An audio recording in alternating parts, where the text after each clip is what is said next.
ഒരു ഉദ്ധരണിയുണ്ട്, തെറ്റുകൾ ചെയ്യുന്നത് മനുഷ്യരും ആ തെറ്റുകൾക്ക് ക്ഷമ നൽകുന്നത് ദൈവങ്ങളുമാണ് എന്ന്.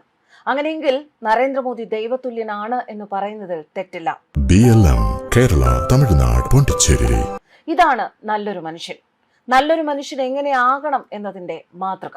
ജന്തർ മന്ദിറിൽ നടന്ന CJP പ്രതിഷേധത്തിനിടെ തനിക്കെതിരെ ഉയർന്ന അധിക്ഷേപ പരാമർശങ്ങളോട് പ്രധാനമന്ത്രി നരേന്ദ്രമോദി പ്രതികരിച്ചിരിക്കുകയാണ്. അപമാനങ്ങൾ ഒന്നും പരിഹരിക്കില്ലെന്നും വഴിതെറ്റിയ യുവാക്കളെ നേർവഴി കാണിക്കേണ്ട സമയമാണിത് എന്നും നരേന്ദ്രമോദി പറഞ്ഞു. സമൂഹ മാധ്യമത്തിൽ പങ്കുവച്ചൊരു വീഡിയോയിലാണ് പ്രധാനമന്ത്രി നരേന്ദ്രമോദി ഇക്കാര്യം വ്യക്തമാക്കിയത്. ജന്തർ മന്ദിറിൽ സംഭവിച്ചത് രാജ്യം മുഴുവൻ കണ്ടതാണ്. ചില യുവാക്കൾ ഒരു പരിഷ്കൃത സമൂഹത്തിൽ ഉപയോഗിക്കാൻ പാടില്ലാത്ത ഭാഷയാണ് ഉപയോഗിച്ചത്. എനിക്കെതിരെയും എന്റെ അമ്മയ്ക്കെതിരെയും അധിക്ഷേപ പരാമർശങ്ങൾ ഉണ്ടായി. അധിക്ഷേപങ്ങൾ ഒന്നിനും പരിഹാരമല്ല. വഴി തെറ്റിയവരെ നമുക്ക് നേരായ വഴിയിലൂടെ നടത്താം.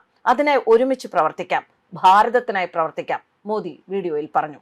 പ്രതിഷേധത്തിനിടെ മോദിക്കെതിരെ അധിക്ഷേപ പരാമർശം നടത്തിയ 25-കാരിക്കെതിരെ നിയമ നടപടികൾ ആരംഭിച്ചിരുന്നു. അത് കഴിഞ്ഞ ദിവസങ്ങൾക്കുള്ളിലാണ് പ്രധാനമന്ത്രി നരേന്ദ്രമോദിയുടെ ഈ പ്രസ്താവന. ബാല്യത്തിൽ ചില തെറ്റുകൾ സംഭവിക്കും, എന്നാൽ ആ ബാല്യം തന്നെ തെറ്റ് തിരുത്താനും അവസരം നൽകും. സമൂഹത്തിൽ പലർക്കും ദേഷ്യമുണ്ട്, അത് ഞാൻ മനസ്സിലാക്കുന്നു. എന്നാൽ ഇപ്പോൾ ഈ കുട്ടികളെ ചേർത്ത് പിടിച്ച് നേർവഴി കാണിക്കേണ്ട സമയമാണ്. അവർ വഴി തെറ്റിയവരാണ്. അവർക്ക് വഴി കാണിക്കേണ്ടത് നമ്മുടെ കടമയാണ്. അവരോട് ക്ഷമിക്കാൻ ഞാൻ ആഗ്രഹിക്കുന്നു.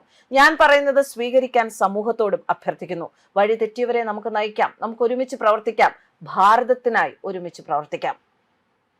സംസ്കാര സമ്പന്നമായ ഒരു സമൂഹത്തിന് ചേരാത്തതും അങ്ങേയറ്റം മോശവുമായ പദപ്രയോഗങ്ങളാണ് പ്രതിഷേധത്തിനിടെ യുവാക്കൾ പറഞ്ഞത്. അത് ലോകം മുഴുവനും നേരിട്ട് കണ്ടു. എന്നാൽ ഇവരോട് ക്ഷമിക്കാനാണ് താൻ ആഗ്രഹിക്കുന്നത് എന്ന് പ്രധാനമന്ത്രി പറയുമ്പോൾ ആ സ്ഥാനത്തിരുന്നു കൊണ്ട് ഒരു മനുഷ്യൻ ചെയ്യേണ്ട ഏറ്റവും നല്ല കാര്യമാണ് അദ്ദേഹം ചെയ്യുന്നത്. യുവാക്കളെ ശിക്ഷിക്കുന്നതിലല്ല, അവരെ നേർവഴിക്ക് നയിക്കുന്നതിലാണ് കാര്യമെന്നും അദ്ദേഹം പറയുന്നു. പ്രതിഷേധത്തിൽ പങ്കെടുത്ത കുട്ടികൾ സമാനമായ ഭാഷ ഉപയോഗിച്ചത് സമൂഹത്തിന് വലിയൊരു സാംസ്കാരിക ആഘാതമാണ് നൽകിയത്. വഴിതെറ്റിപ്പോയ വികൃതി കുട്ടികളാണ് ഇവർ. ഇവരെ കോടതികൾ കയറ്റുന്നതോ സമൂഹത്തിൽ അപമാനിക്കുന്നതോ പീഡിപ്പിക്കുന്നതോ അവരുടെ മനോഭാവത്തിൽ ഒരിക്കലും മാറ്റമുണ്ടാക്കില്ല. തെറ്റുകൾ തിരുത്താൻ അവസരം നൽകേണ്ട പ്രായമാണ് കുട്ടിക്കാലമെന്നും സമൂഹത്തിന്റെ രോഷം ഇവർക്കെതിരെയുള്ള ശിക്ഷാ നടപടികളായി ഒരിക്കലും മാറരുതെന്നും പ്രധാനമന്ത്രി പറഞ്ഞു. വഴിതെറ്റിയവരെ നേർവഴിക്ക് കൊണ്ടുവരുന്നത് ഏറ്റവും പ്രയാസകരമായ ജോലിയാണ് എങ്കിലും അത് നാം ചെയ്യണമെന്നും നരേന്ദ്രമോദി പറയുന്നു. തെറ്റുകളിൽ നിന്ന് പാഠങ്ങൾ ഉൾക്കൊണ്ട് രാജ്യത്തിന്റെ വളർച്ചയ്ക്കായി മുന്നോട്ട് വരാൻ അദ്ദേഹം യുവാക്കളെ ക്ഷണിച്ചു. താൻ ജീവിക്കുന്നത് രാജ്യത്തെ യുവാക്കളുടെ ശോഭനമായ ഭാവിക്ക് വേണ്ടിയാണ് എന്നും സ്വപ്നങ്ങൾക്കായി ഒന്നിച്ചു പ്രവർത്തിക്കണമെന്നും അദ്ദേഹം പറഞ്ഞു. News desk കർമ്മസ്.